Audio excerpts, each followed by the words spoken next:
지난 시간에 학습한 인코텀스 2010 규칙을 잠깐 정리하고 계속하겠습니다.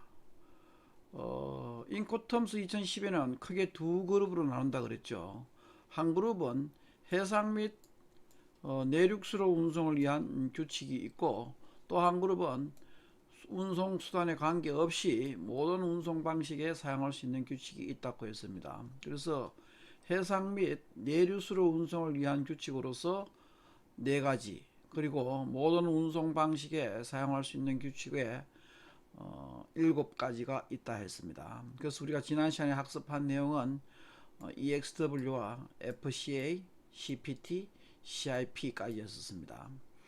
이번 시간에는 DAT, DAP, DDP 및 해상 및 내륙수로 운송을 위한 규칙의 학습을 계속하도록 하겠습니다.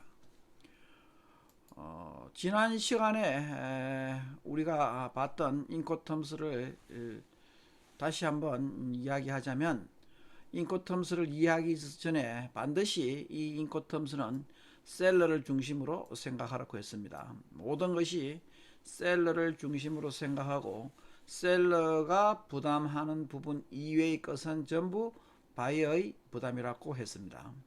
그 다음에 위험과 비용의 분기점은 일반적으로 같은데 시조건만 예외라 그랬습니다. 아직 우리가 시조건 학습을 다 안 했습니다. 지난 시간에 CPT와 CIP만 학습을 했고, 이번에 CFR과 CIF에 대해서는 학습하도록 하겠습니다. 그래서 시조건만 예의다 하는 걸 기억해 두고, 그 다음에 중요한 것이 통과 원칙이라 그랬습니다. 수출 통관과 수입 통관에 있어서 수출 통관은 수출국에 거주하는 수출업자가 해야 되고, 수입 통관은 수입국에 거주하는 수입업자가 해야 된다고 했었는데, 예외적으로 EXW만큼은 수입 통관뿐만 아니고 수출 통관조차도 수입업자가 해야 되는 경우고, DDP 아직 학습을 안 했습니다만은 DDP 조건은 수출 통관은 물론이고 수입 통관까지도 수출업자가 해줘야 되는 예외적인 조건 두 가지만 기억해 두시면 나머지는 거주자 통관 원칙에 적용을 하면 되겠습니다.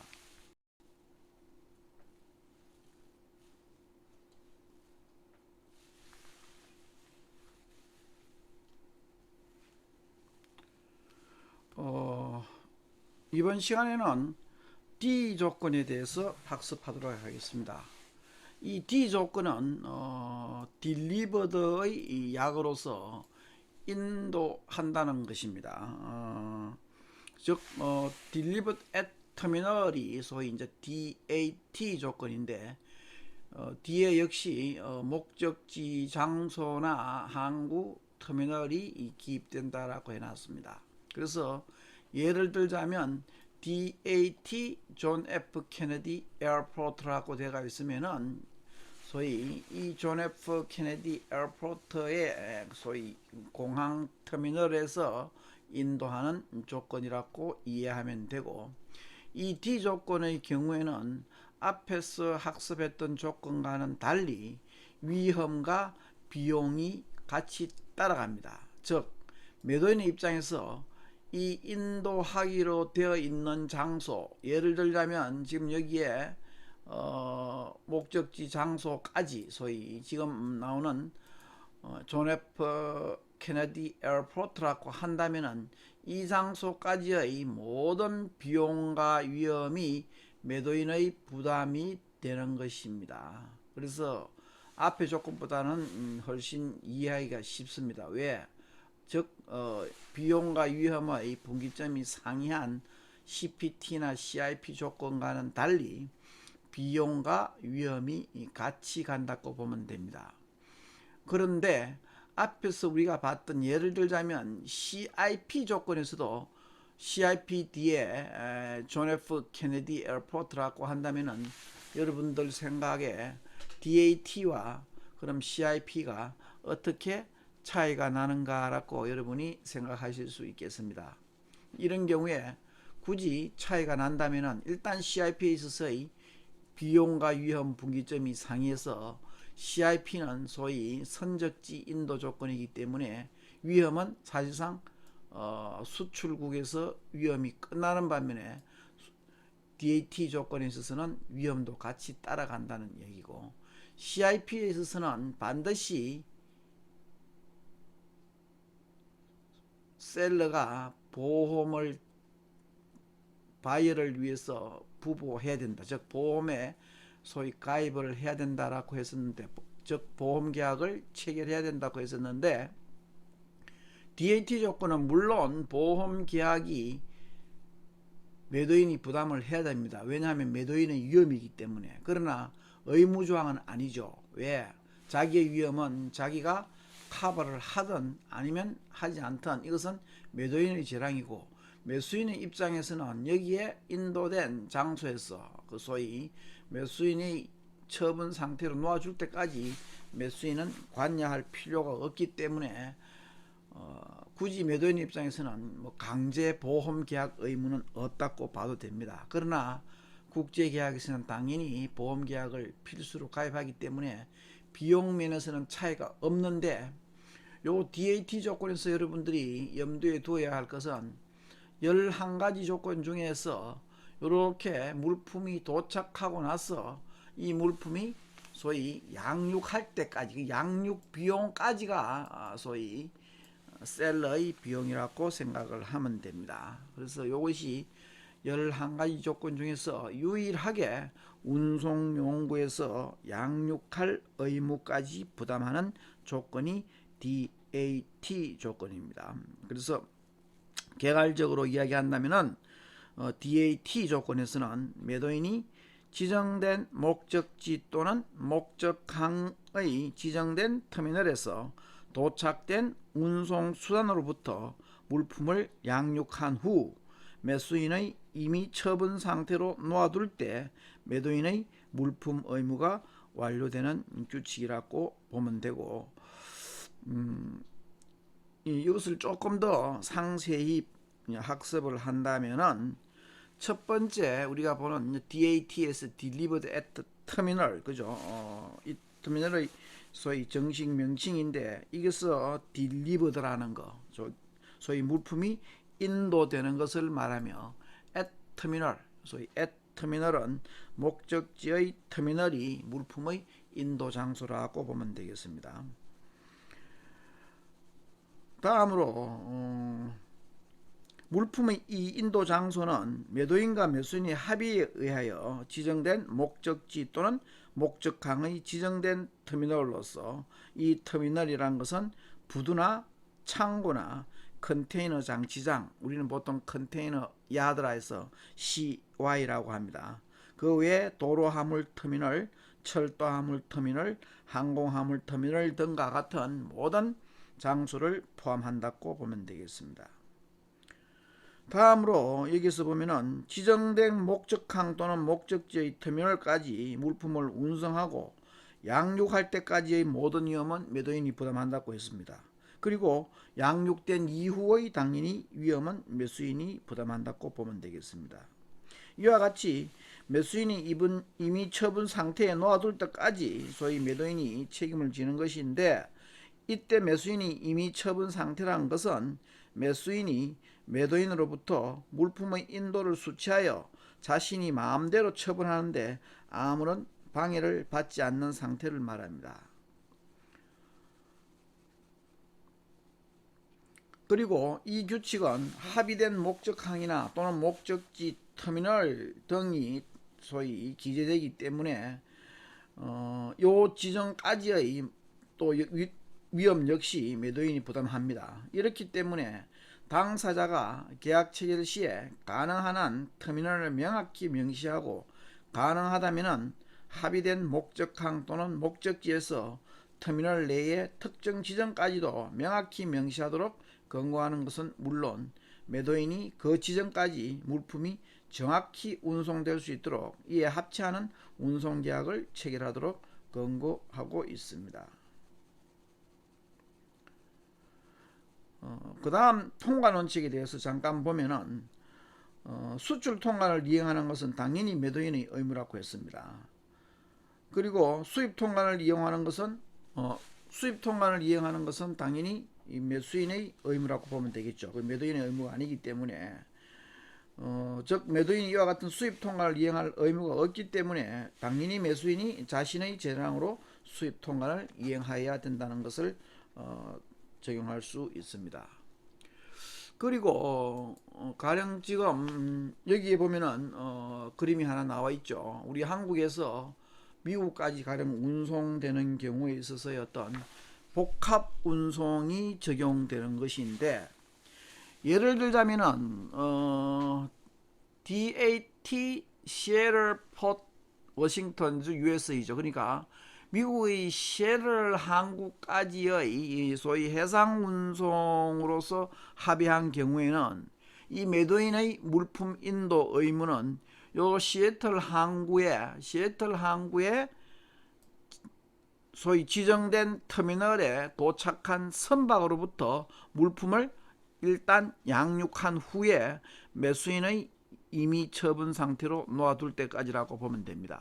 그런데 만약에 계약 체결 시에 인도 장소를 일리노이주 시카고 터미널이라고 이렇게 합의했는 복합 운송 조건으로 소위 DAT 조건이 체결된 경우에 있어서 매도인의 물품 인도 의무는 당연히 어디에까지, 소위 우리 한국을 출발하여 시카고까지 가야 되는데, 이렇게 시카고까지 가는 것이 뭐 항공 운송으로 한꺼번에 갈 수도 있을 것이고, 지금 여기서는 이제 복합 운송이기 때문에 예를 들자면은 일단 시애틀까지는 해상 운송으로 운송이 되고, 그 다음에 여기서부터 물품을 양육한 후 국내의 내륙 운송 혹은 도로 운송을 통해서 시카고까지 가는 소위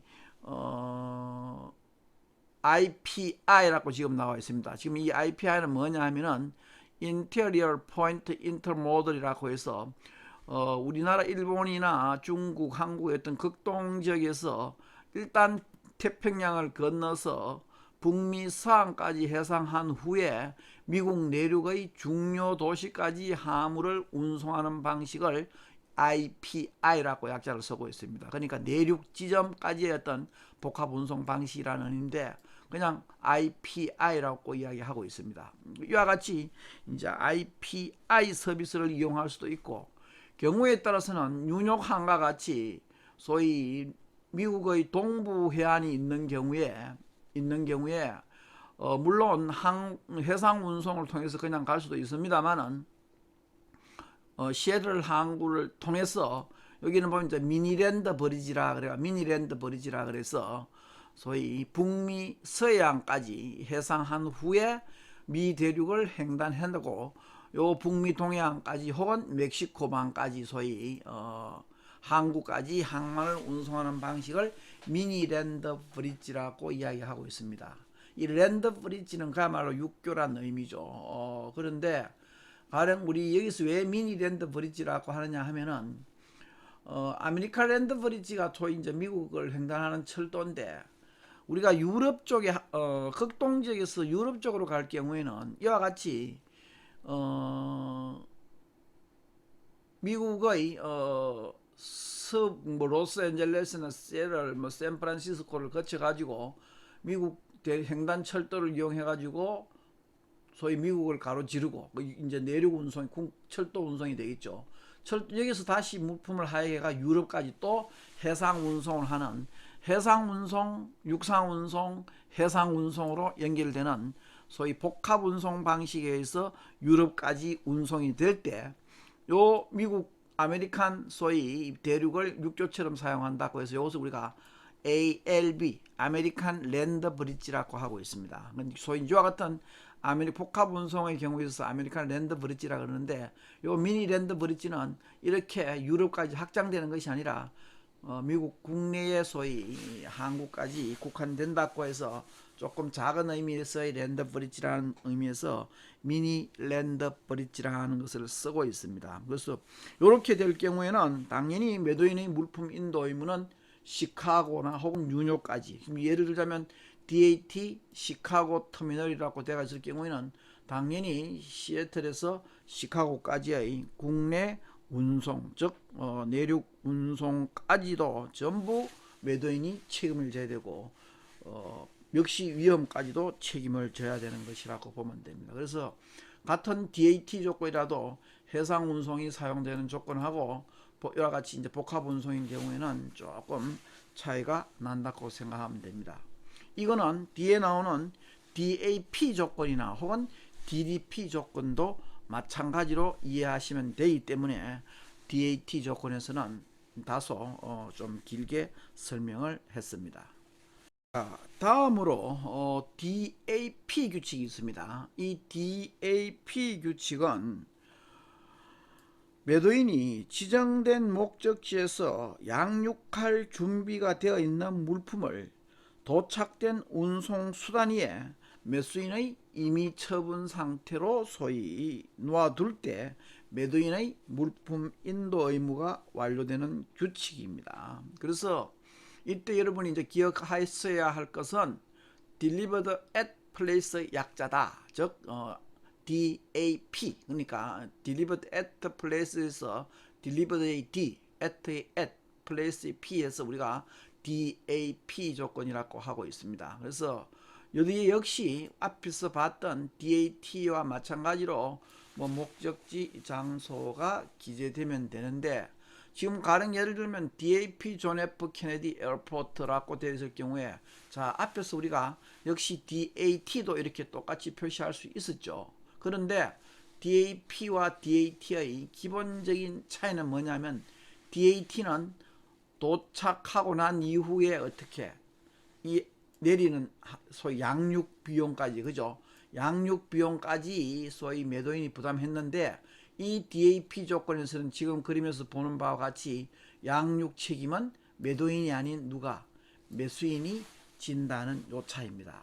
그러니까 이 단순히 비용의 어떤 문제뿐만이 아니고 요 위험도 같이 따라가기 때문에, 예를 들자면은 DAT 조건에서는 이렇게 양육하다가 사고가 나면은 당연히 매도인이 책임을 져야 되지만, 이 매수인의 경우에 있어서는 이 양육 책임이 없기 때문에, 이 매도인이 양육 책임이 없기 때문에 물품을 하역하다가 사고가 나면은 DAP 조건에서는 매수인이 책임을 져야 된다 하는 그 차이만 있습니다. 아주 미묘한 차이입니다만, 그래서 굳이 결론적으로 이제 조금 있다가 우리가 2020에 대해서 학습을 하겠습니다만은, 이와 같은 DAP와 DAT의 미묘한 차이인데 굳이 이와 같은 조건을 두어야 되느냐라고 해서 소위 이제 2020에서는 DAT 조건이 다른 조건으로 대체됩니다. DPU 조건이라 해서 대체되는데,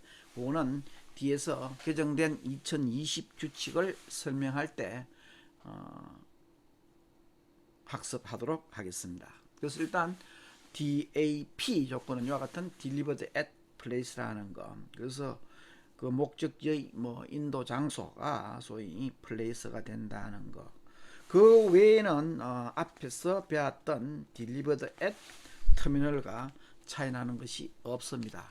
그래서 지금 여러분들이 DAT와 DAP의 어떤 차이점을 볼 것 같으면, 자 똑같죠. 지금 DAT나 DAP는 소위 목적지 또는 목적항의 터미널, 그죠? 목적항의 터미널 똑같습니다. 똑같은 장소의 인도 장소가 될 수도 있고, 인도 방법은 여기에서 이제 중요한 것은 DAT에 있어서는 양육 의무는 매도인에게 있고, DAP의 경우에서는 양육 의무는 매수인에게 있다 하는 요 차이, 그죠? 요 차이점을 여러분들이 기억을 해 두시면 되겠습니다.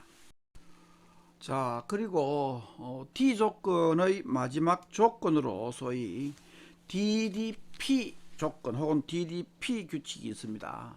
이때 DDP라 하는 것은 Delivered Duty Paid라고 해서 그 매도인이 지정된 목적지에서 양육할 준비가 되어 있는 물품을 도착된 운송수단 위에 소위 수입 통관을 이행하고 매수인의 임의 처분 상태로 놓아둘 때 매도인의 물품 인도 의무가 완료되는 규칙이라고 보면 됩니다.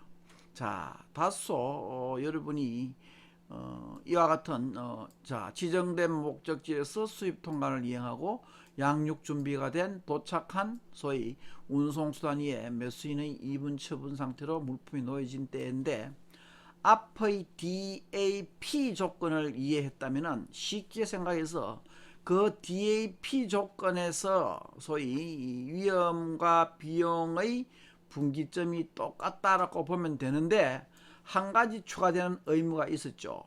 DAP 조건에서는 당연히 통관이 거주자 통관 원칙이라고 해서 수입업자가 이 통관 의무가 있습니다만은 이 DDP 조건에 있어서는 요 수입 통관 의무가 누구에게 있느냐면은 바로 매도인에게 있다는 사실입니다.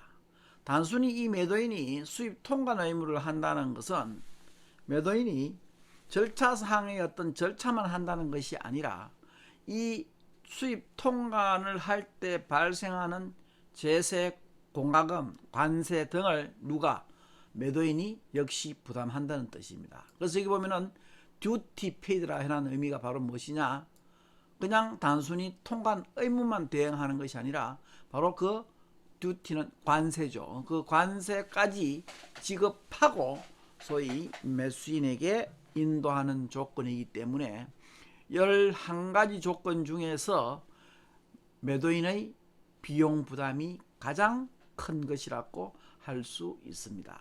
그래서 여기에서 보면 이 지정된 운송 용구, 그죠? 양육된 준비가 있는 이와 같은 용구 위에 소위 있는 상태에서 내리는 비용은 매수인이 부담하지만 그때 통관은 미리 매도인이 다 수속을 해야 된다 하는 요 차이입니다. 그래서 매도인에서 가장 소위 의무 부담이 큰, 특히 비용 부담이 가장 큰 조건이 바로 DDP 조건이라고 볼 수 있습니다. DDP 조건은 여러분이 DAP 규칙과 비교해서 보면은 훨씬 비교하기가 좋습니다.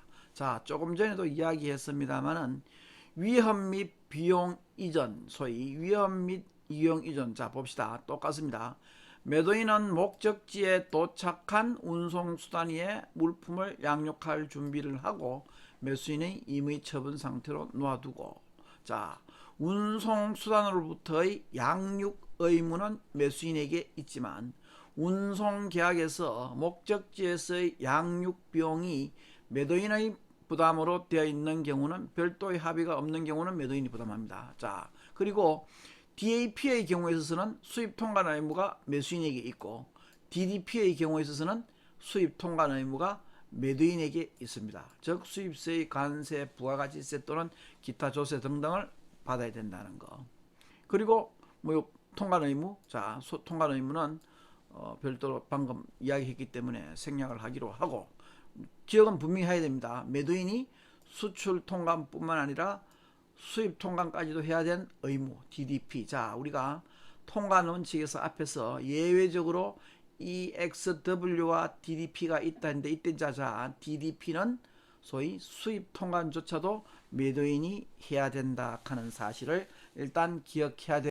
그리고 여기에 보면은 선적전 검사 비용이라는 말이 나옵니다. 우리가 보통 선적전 검사라 해서 물품을 실제 여기서 이제 선적하기 전에 물품을 출발지에서 출발해서 물품을 선적하기 전에 그 물품의 이상 유무를 소위 검사하는 것을 선적전 검사. 자, 그 의미 그대로 PSI라고 합니다.